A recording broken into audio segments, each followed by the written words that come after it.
So, imagine this. You're born a royal baby, right? Cute, chubby, and crying like every other newborn. But before you've even opened your eyes properly, some old man with a chalked face and a staff taller than your crib walks into the palace and drops this bombshell. This boy, he will kill his own father and then marry his own mother. And just like that, congratulations, it's a boy, and also a future felon. That, my friends, is how the story begins.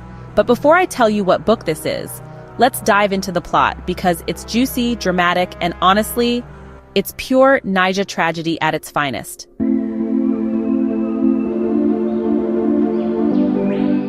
So, the baby is born to King Adetusa and Queen Ohuola, and everyone's excited, until Baba Fakunle, the soothsayer, shows up like a party pooper with his grim prophecy.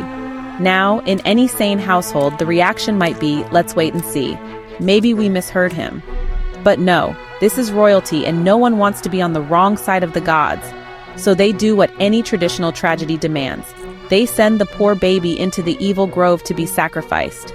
You know, just the usual let's kill the baby and avoid cosmic scandal type of day. Except, the baby doesn't die. Fast forward 32 years later.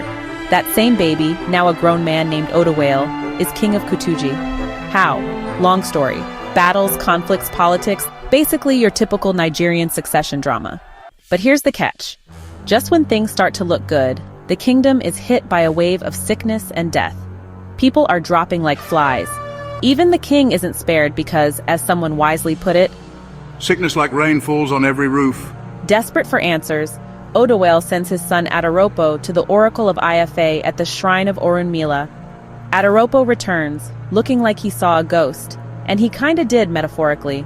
He wants to break the news privately, but King Oedipus, being the typical I rule here kind of guy, demands that the message be read out right there, in public, in front of everybody.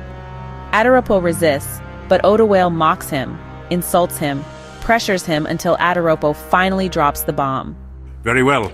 Ifa Oracle says the curse, Your Highness, is on a man, a full-grown man. The man has killed another man, King Adetusa, my own father, the king who ruled this land before you. And Oedipus, hot-tempered and full of pride, does what only a character doomed in Act 1 would do. He swears an oath. Before Ogun, the god of iron, I stand on oath. Witness now all you present that before the feast of Ogun, which starts at sunrise, I, Oedipus, the son of Ogundale, shall search and fully lay open before your very eyes the murderer of King Adetusa. And having seized that murderer, I swear by this sacred arm of Ogun that I shall straightway bring him to the agony of death. First he shall be exposed to the eyes of the world and put to shame, the beginning of living death. Next he shall be put into lasting darkness, his eyes tortured in their living sockets until their blood and rheum swell forth to fill the hollow of crushed eyeballs. And then, final agony, we shall cut him from his roots.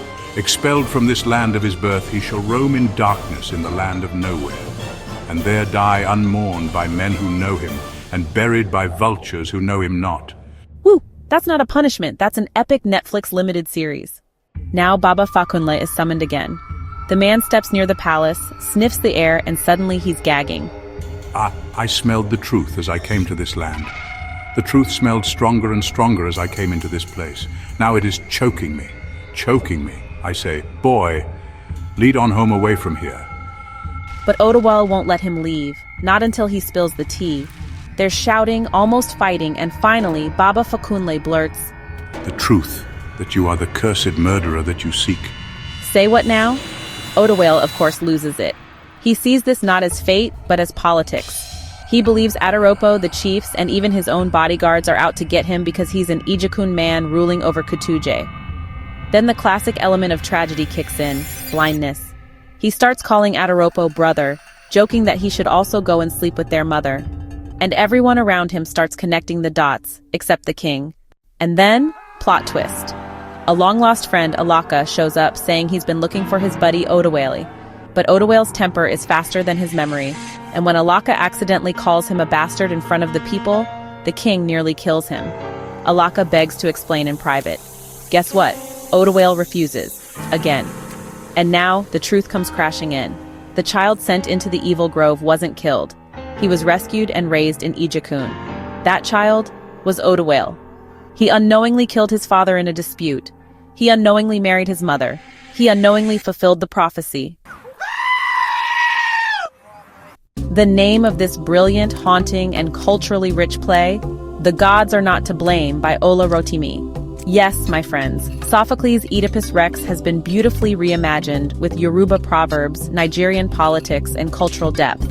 And let me tell you, I haven't even read the original Oedipus Rex, but I thoroughly enjoyed this version. It was tense, dramatic, full of irony, and written with that lyrical Nigerian English that just rolls off the tongue.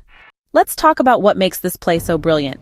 First, the theme: destiny, fate, free will. Are we choosing our lives, or are we trapped in a path laid out for us?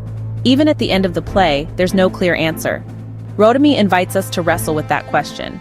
Maybe the gods set things in motion, but humans still act. They still choose. And in choosing, they seal their fate. Second, the character of Odawale. Was he doomed by the gods or by his own flaws? Baba Fakunle says it was his hot temper.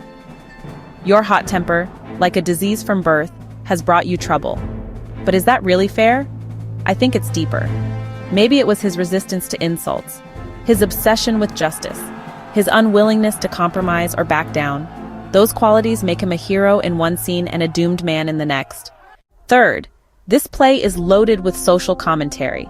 Take this quote when the people come crying to Odawale about the sickness. "But what have you done about it?" I ask. "You there, Mama Ibeji. What did you do to save your twins from dying?" Each one of you lies down in his own small hut and does nothing. Well, let me tell you, brothers and sisters, the ruin of the land and its people begins in their homes. This isn't just dialogue. It's a challenge to all of us. To stop waiting for someone else to fix things, to act. The language, English, yes, but with a Yoruba soul. Proverbs, rhythms, and dialogue that feel lived in and real. It's the kind of writing that tastes good on the tongue. And yes, you might guess how it ends, especially if you're familiar with Oedipus. But knowing the ending doesn't spoil the journey. It's how Rotimi unfolds the events that keeps you reading, eyes wide, jaw slightly open. Now, who was this genius behind the play? Ola Rotimi, full name Emmanuel Gladstone Olawale Rotimi, was born in 1938 in Sapele, Nigeria.